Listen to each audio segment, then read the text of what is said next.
Hello, hello, hello, and welcome back to Spin Cycle Live. I'm your host, Nathan Hale. Today, we're back with another episode. Today is Monday, July 14th, 2025. We are back in the studio space once again. We got the Legos behind us. We got the good lighting.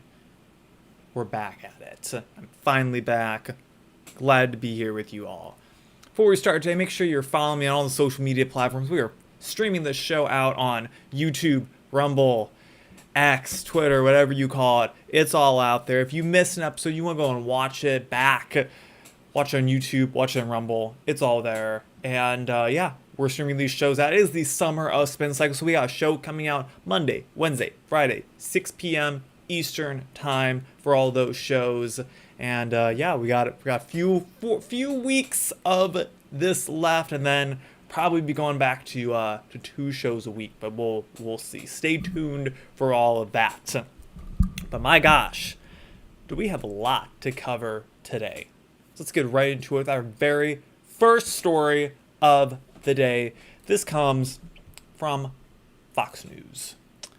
So Trump and Rutte, that's how I'm going to pronounce his name. Trump Rutte announced really big NATO arms package amid new 50-day deadline.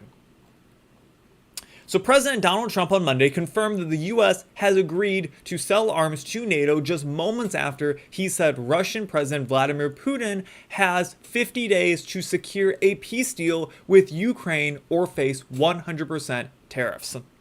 NATO Secretary General Mark Rutte said Trump called him on Thursday to confirm he wanted to enter into a deal with NATO allies to sell them arms for aid to Ukraine.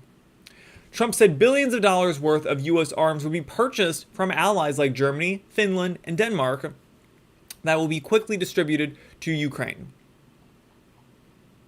Rutte, who said the decision was built on the tremendous success of last month's NATO summit, when nearly every nation in the alliance agreed to increase their defense spending to reach 5% of their nation's GDP, called the move logical. So this is great.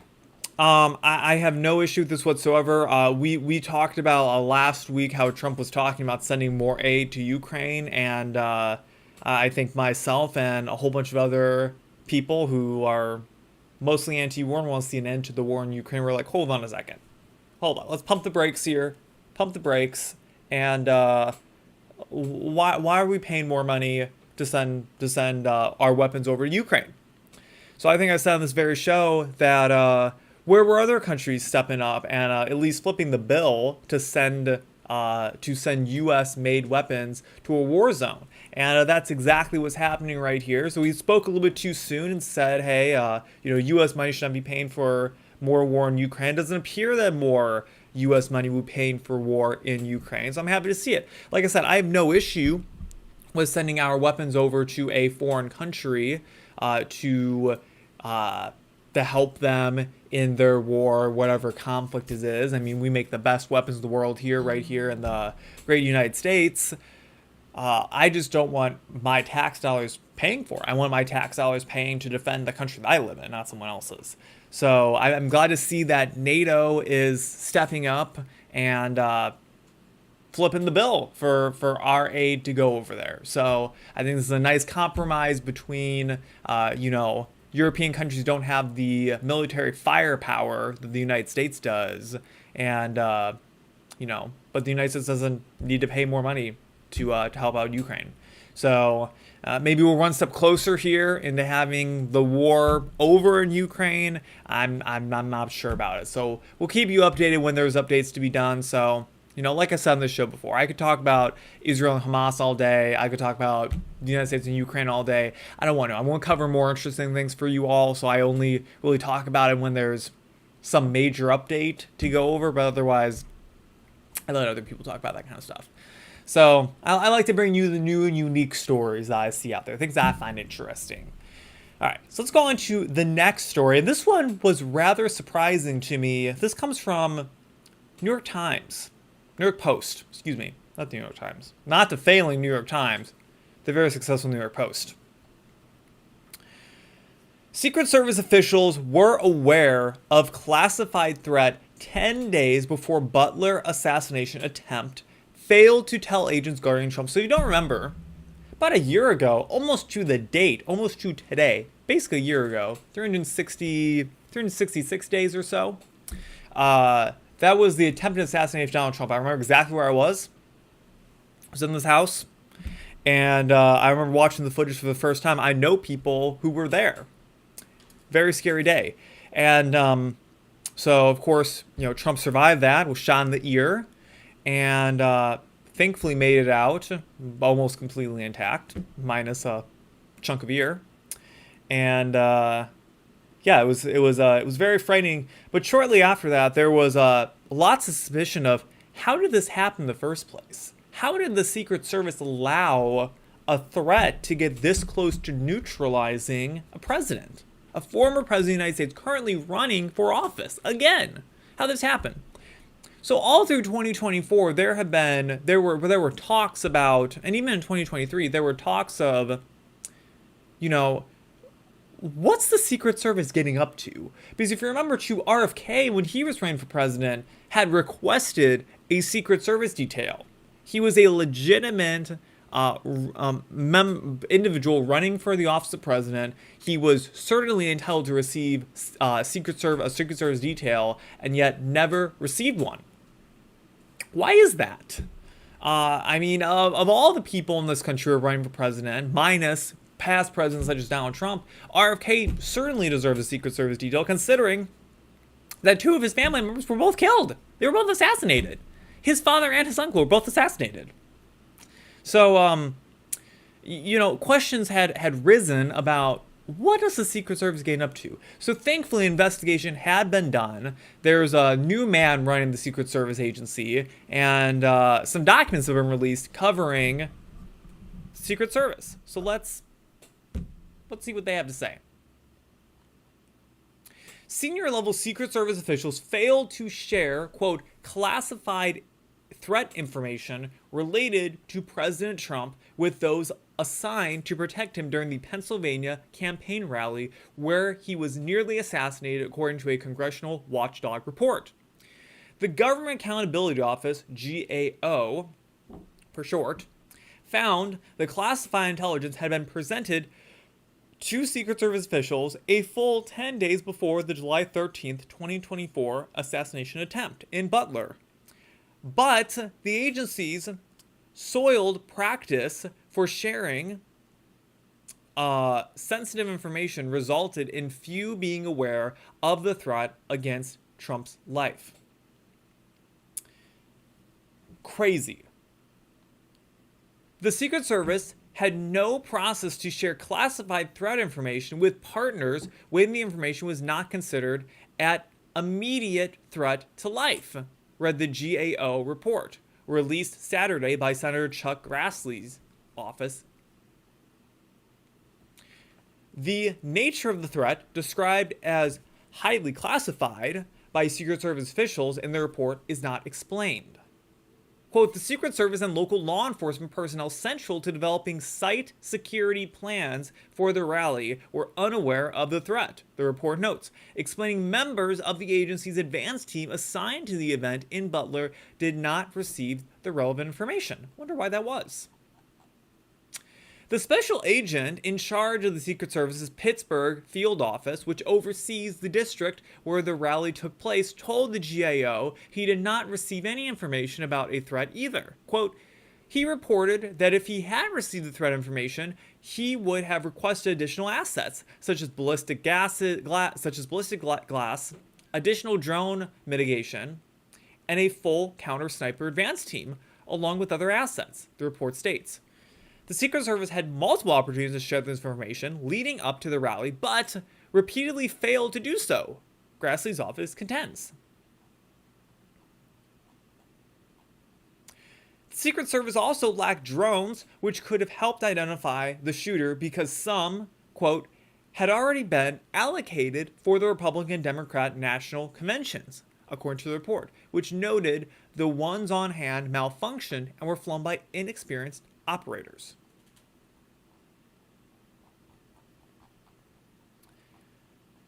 So what does this mean? Well,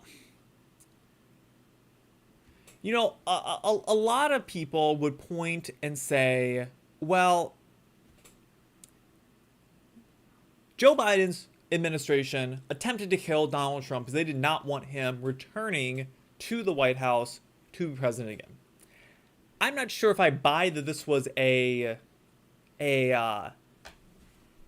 generalized administered threat by the White House to try and kill a sitting president, but I suspect that there were people involved, possibly in the Secret Service office, who were like, well, let's just send them this information. Do we have to share it with them? Oh, we don't have to share it with them? Then we're not going to share it with them, right?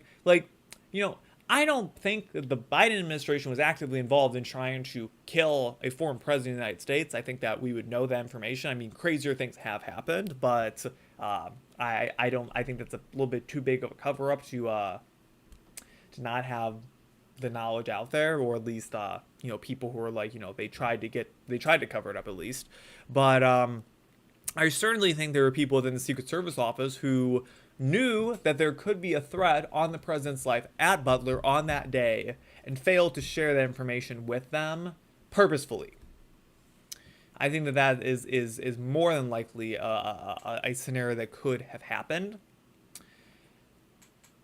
But I'm happy to see that this information is getting out and we're sharing it. And I mean, this is real. This is what happened. These are facts that happened from a report that was released from the Secret Service office today. It's absolutely shameful that things even got as close as they did. I mean, Donald Trump was one head turn away from just totally being killed at Butler on that day. One head turn away. And somehow he was saved from all that. So I'm glad he was. I think he's pretty decent president so far, as far as presidents go. But totally shameful. This was a massive script from the Secret Service office, and we'll continue to say that until we get enough justice, in my opinion. All right. Let's move on to our next story. So the last three stories all have to do with Democrats. Now, maybe I'm making a little bit of a Democrat segment here on the show for today, but Democrats have some interesting things happening to them right now, because we all know that they're a screwy party, and they've been screwing stuff up for quite a while, and it appears they're going to be screwing stuff up even more. So from Newsweek, Democrat presidential hopefuls already test driving 2028. So, at least 10 high-profile Democrats have taken measures like initiating fundraisers and attending rallies, sparking speculation that they may run for president in 2028. Democrats have been divided in the wake of then Vice President Kamala Harris's loss to Donald Trump in the November presidential 2024 election. Some blamed her loss on the party alienating moderate voters, that's for sure, while others claimed the party had not been progressive enough. Whoever emerges as the party's leader will have to deal with the divisions. Wow, can you imagine someone saying that Kamala Harris was not progressive enough? I guess in the days of Zohran Mamdani running in New York, Kamala Harris seems almost conservative by comparison. But let's get into who some of these candidates could be running for the Democrat nomination and what we think about them. So top of the list, we have Governor Gavin Newsom of California. So Gavin Newsom was in South Carolina last week, likely to be a key Democrat primary state.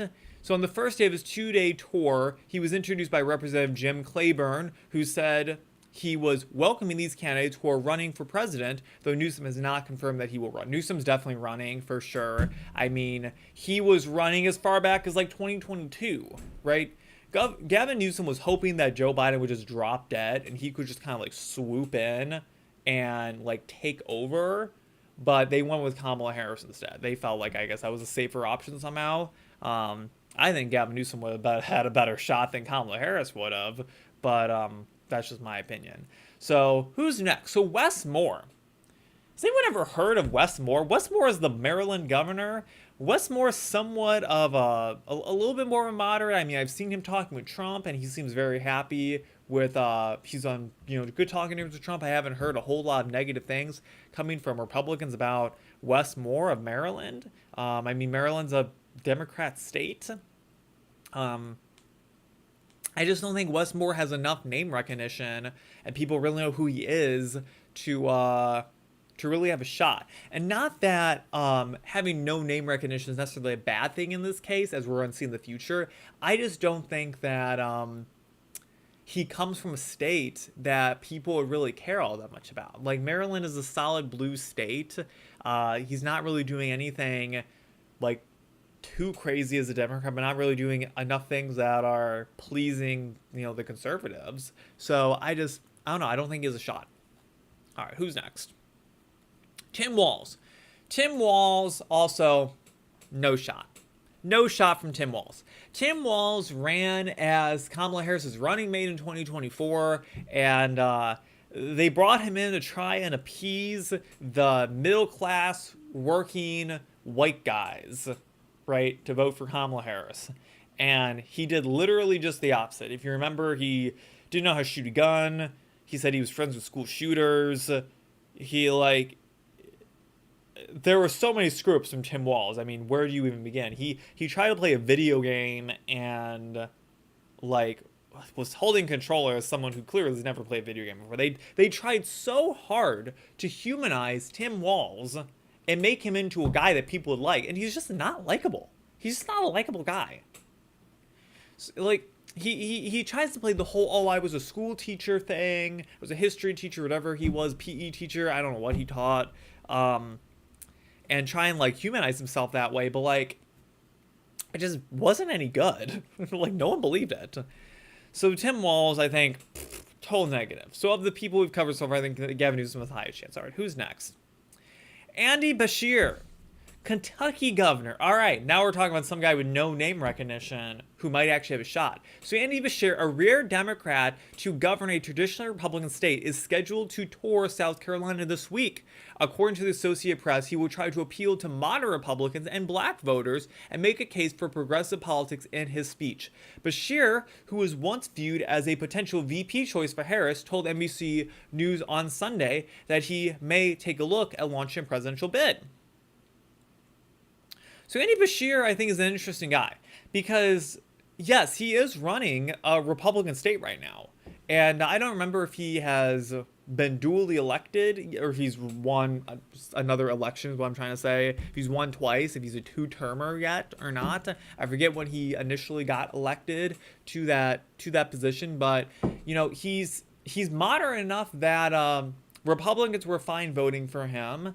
And certainly the Democrats like him in that state. And he's coming from a little bit more of a Midwestern, almost gives me Bill Clinton vibes back in the 90s when Bill Clinton was governor of Arkansas. Bill Clinton's moderate by today's standards when it comes down to it.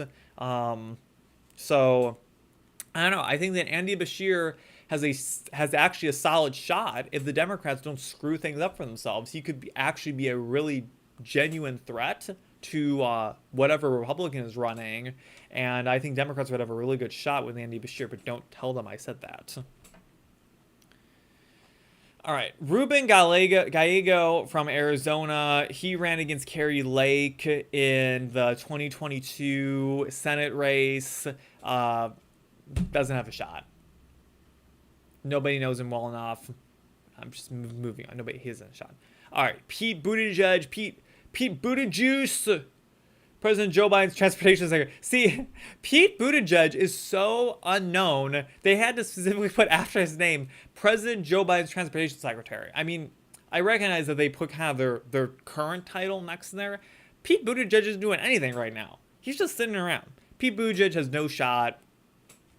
I know that people are like, he's so great, he could totally win and everything. I don't think it's a shot. I don't think America is ready for a gay president, frankly. I don't think we're at that point. I think we'll have a woman president before the gay president.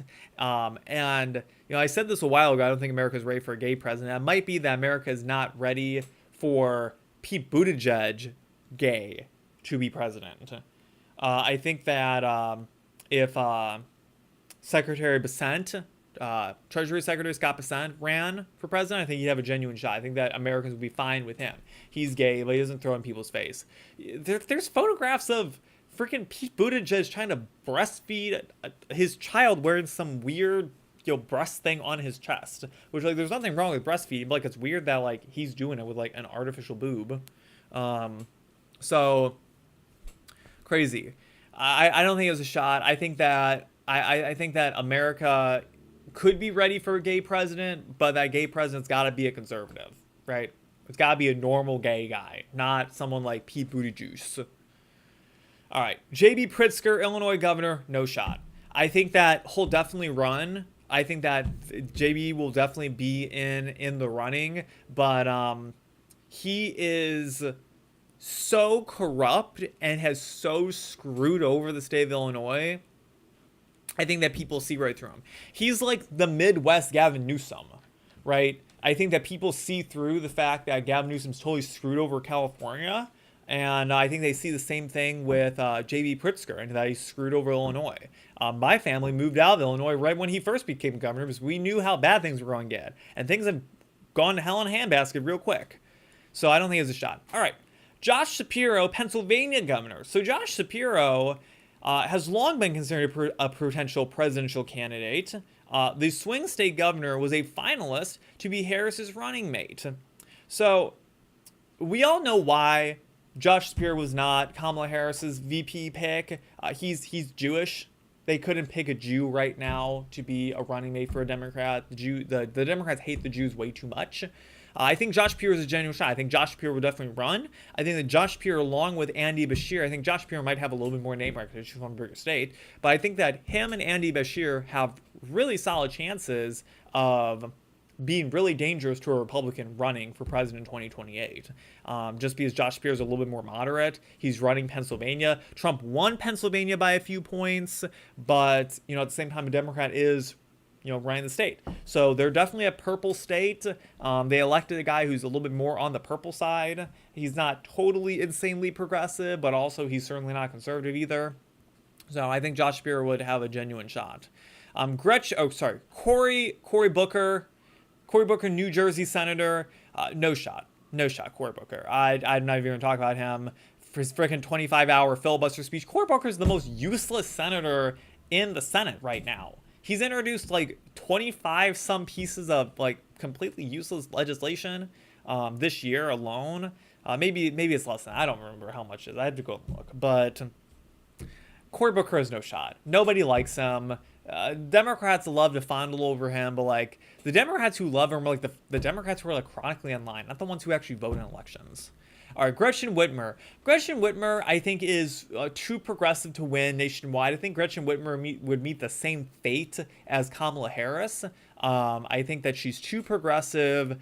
She comes from Michigan. She's Michigan's governor. I think she would have been a solid VP pick back in 2020, like this says. I think she would have been a solid VP pick for Kamala Harris in 2024, but they didn't want to do the double woman ticket. They didn't want to go full progressive, just wanted to go halfway progressive, and they got Tim Walz instead. But I don't think Gretchen Whitmer really has a shot. I think she'd be dangerous. I think that she could run a really lean campaign and be a threat. But I think that Republicans would have an easier time defeating her over Josh Shapiro, Gretchen Whitmer, or even Gavin Newsom. So that's all of them so far. I think the big takeaway from this is, man, Democrats really have a lot of lousy picks right now. So going into 2020, who do we got for 2028? So the presumed nominee, unless something crazy happens or just doesn't want it, is J.D. Vance. J.D. Vance is kind of presumed to be the Republican nominee.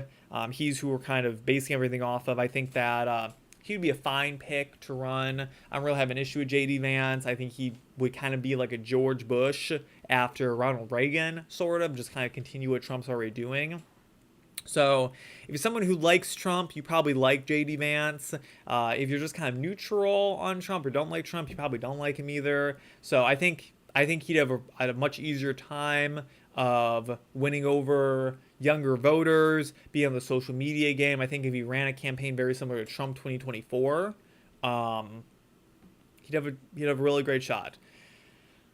That being said, Republicans have a lot of options. Republicans have got Ron DeSantis is term limited this year, so he'll be out of office at the end of 2026. So they got Ron DeSantis who could run. Of course, Nikki Haley is still out there. I'm sure that she's still thinking about it. Vivek Ramaswamy is a great pick. He's running for Ohio governor right now, so he could probably be out of 2028. Lots of people in the private sector that could run. Handful of different politicians that are currently in office right now. I'm sure Josh Hawley, Missouri's senator, is considering a presidential run in 2028. So Republicans, I think, have a lot of really solid picks. I would be happy with a lot of those different people. I would say I'd be a little bit more happy with them over Trump, as I was in 2024. But we'll see what happens. I suspect, though, the Democrats are not going to change by 2028, and they're just going to stay woke. They're going to go even more progressive and say that, oh, what Kamala Harris progressive didn't work for us, so let's go even more progressive. Let's run Gavin Newsom. Gavin Newsom will do a great job. I think Gavin Newsom could be a little dangerous, but I don't really think he's a shot. I don't. I could be underestimating him. And I know that with the Democrats, the money the Democrats have, they'll really prop him up and position him to be a major threat. But he has such a bad record running California so far. I just don't think he has a shot. But with that, that's all I gotta say about it. Let's move on to our next story today. So another Democrat story. So young Democrats have called for a rebrand. They're vying to replace the party's old guard. So from AP News. So as we were just talking how Democrats really don't have a shot, we got a lot of younger, even more progressive Democrats running, saying that we gotta go even more progressive with our party than before. We gotta get these old fogies out and replace them with young idiots. One of those young idiots, Deja Fox, celebrated her April birthday in a way most 25-year-olds don't. The extra candle meant she was now eligible to represent Arizona in Congress, and Fox marked the occasion with a fundraiser.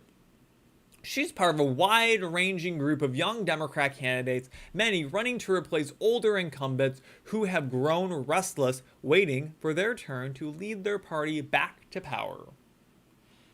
Can already tell you Deja Fox will not be one of them. I mean, right now, AOC is basically running the Democrat Party right now, and AOC is basically a moderate Democrat at this point with a lot of them running out there. My God. So after a crushing 2024 election loss, and let's not forget how crushing it was, they say the party desperately needs a rebranding, and young leaders should steer it ahead.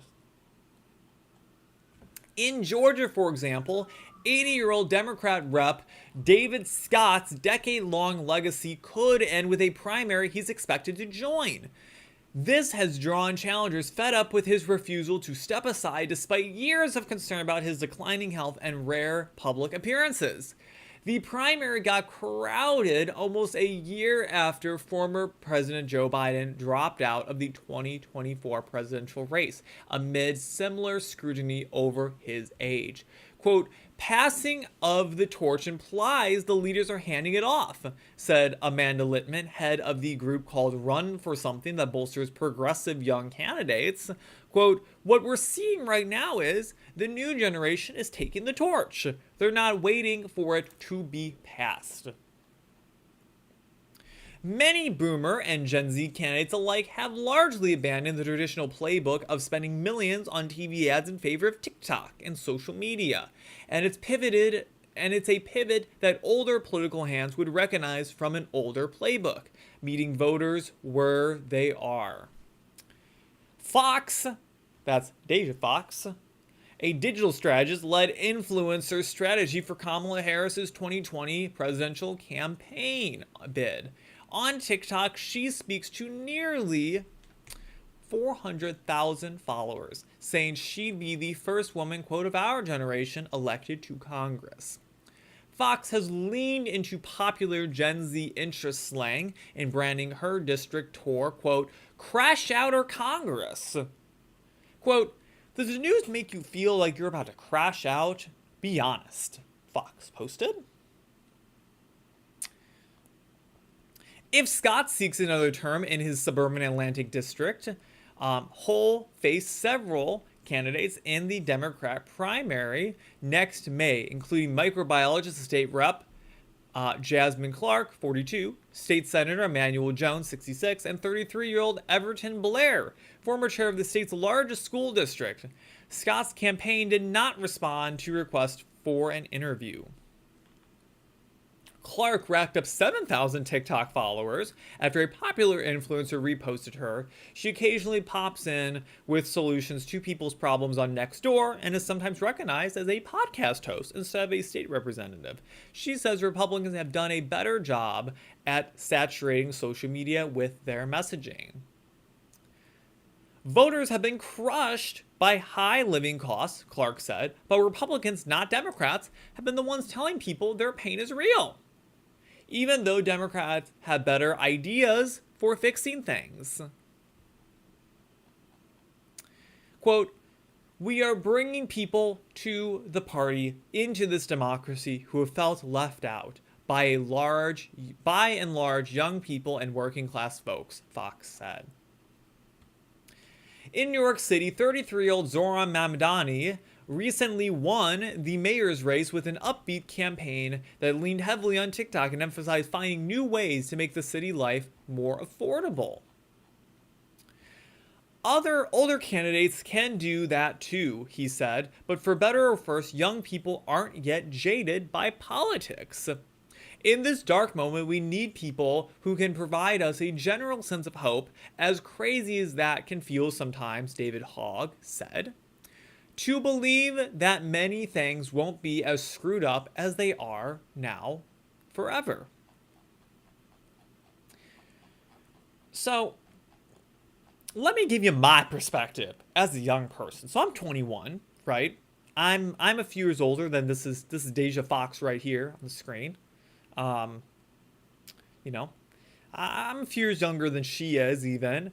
So, you know, she's running to try and get people like my vote, right? Young people's vote.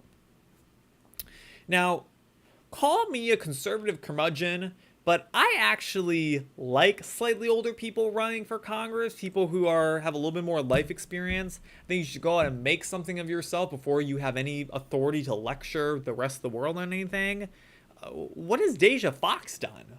She ran the social media arm for a failed presidential campaign in 2020. And what else? That's it? So she knows how to post TikToks. That's really what I value my members of Congress, right? And I recognize that what we have right now in Congress is a pretty low bar to be better than a lot of these people in Congress right now. But I have a high bar for what I expect people in Congress. I do. And I think a lot of people do. And I think oftentimes people vote more as a lesser two evils than anything. And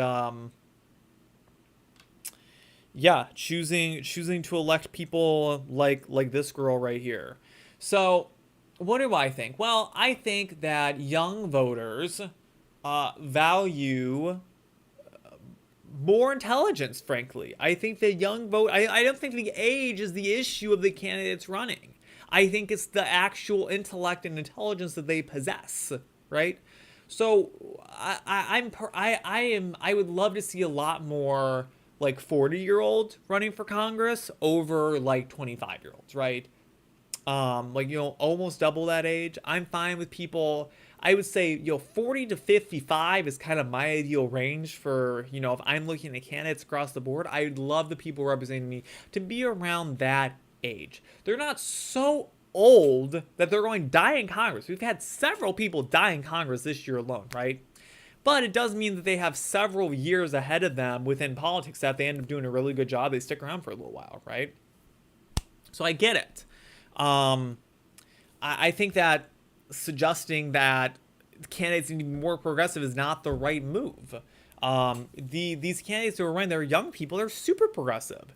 They got no shot They're going to get elected and do an awful job. They're going to be the next iteration of AOC, right? That's not a good brand for the Democrats. Democrats need to do the opposite of that. They need to move back towards the center of things, right? And that's not what these candidates are doing. So I think that the biggest takeaway of all this should be Democrats have learned nothing from 2024. They're going on the same road they were then, and they're continuing to drive their party to the ground. And God willing, I hope they do. I really hope they absolutely just blow themselves up and implode upon impact.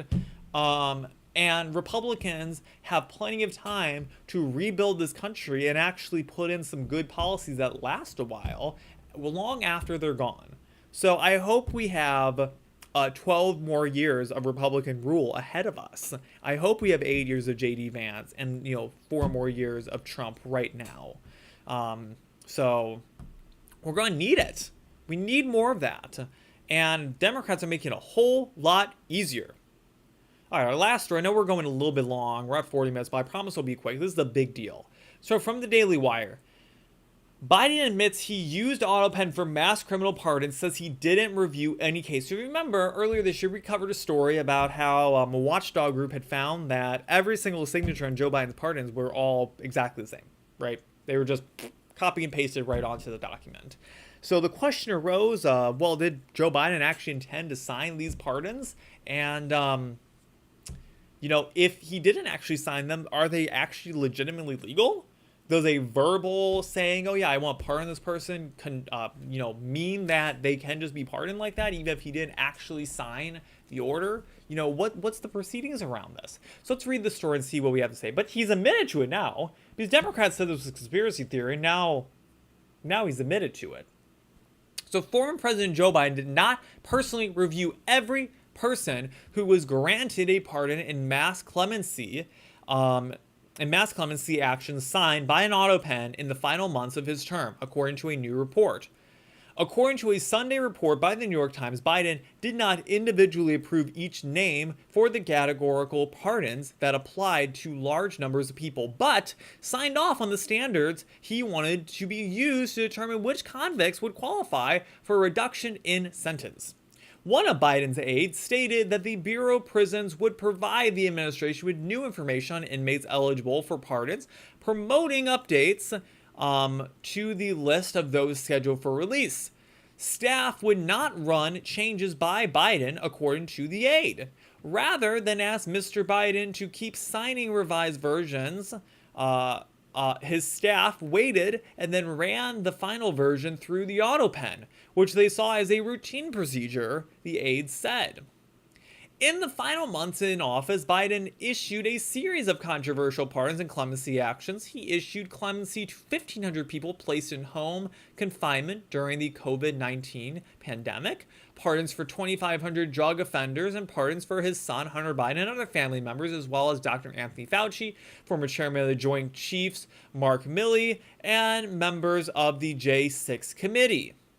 Biden did not personally sign any of the pardons or clemency actions he authorized in either December 2024 or January 2025, with the exception of his son's pardon. For all other cases, his staff used the Autopen to finalize the actions. According to the Times report, Biden made decisions orally during staff meetings, and then the actions were carried out by the staff secretary, Stephanie Fieldman, who managed Biden's Autopen. President Donald Trump and congressional Republicans have launched investigations into Biden over the use of the Autopen, arguing that some of the pardons might have been made without the president's assessment. This is so insane of a story. So much went on in the Joe Biden administration that is just frankly disgusting. If you're going to pardon someone, sign the damn document yourself. Don't have your staff do it, right? This man was so demented out of his mind, he had no idea what was going on. So of course they had to use the Autopen to sign things off. I think that we need to have a genuine question here of what constitutes a pardon. Does the president actually physically need to sign it or not? That's what I want to know. So I truly hope that someone takes this to court, tries to overthrow some of these pardons. But I think it's entirely ridiculous. I think the president needs to physically sign the document themselves to prove that they were the one who actually wanted to pardon them. Because how do we know? How do we really know if the staff asked him if he wanted to pardon Anthony Fauci? How do we know his staff didn't go and say, you know, Joe, here, let me get you some ice cream first, Joe. Joe, here's your ice cream. Joe, Donald Trump is going to try and prosecute Anthony Fauci. You know that, right? Oh, yeah, man. I know he's going to try and prosecute my enemies. Yeah. Joe, you want to pardon Fauci, don't you? Blink twice if you want to pardon Fauci. Don't say anything if you want to pardon Fauci. Joe Biden's like, who the heck's Fauci? I don't even remember who that guy is, right? How do we know that he actually wanted to pardon these people, right? He issued these sweeping pardons across the board. How do we know he wanted to? I think it's a genuine question of if these are fair and accurate or not, if these are legitimate. So I hope someone takes this to court. I hope someone challenges, and I hope, frankly, they get overturned. I hope that a lot of these people who were pardoned actually do receive some sort of criminal penalty for their actions. Certainly Anthony Fauci deserves it. Oh my gosh, it's just so ridiculous. I mean, I can't get over the fact that we really did not have a president for 4 years. It's crazy. But with that, that is the end of today's episode of Spin Cycle Live. It has been great to be here with you all once again, back in the main studio, and I'm glad to be here with you all. If you're not following me over on Twitter right now, if you're not following me on X, I'm at HomoNation. Follow me on Instagram, TikTok, Rumble, YouTube, all the platforms. Give me a like, give me a follow, give me a subscribe. Make sure you share this show with your friends. Let people know how great my opinions are. I got the best opinions on the internet right here. Right, we cover stories that other people aren't going to talk about. It's going to be hard to find, right? If you want to hear every single thing happening in the mainstream, which I think, frankly, a lot of times is super boring, honestly. It's kind of depressing. Go and listen to someone else's show. But, like, I like to find stories. I like to find a nice mix of what's happening right now. We have a nice, holistic conversation about it. And we got some good thoughts and things. So with that, we'll be back here on Wednesday at 6 p.m. Eastern Time with our very next show. Once again on Friday again.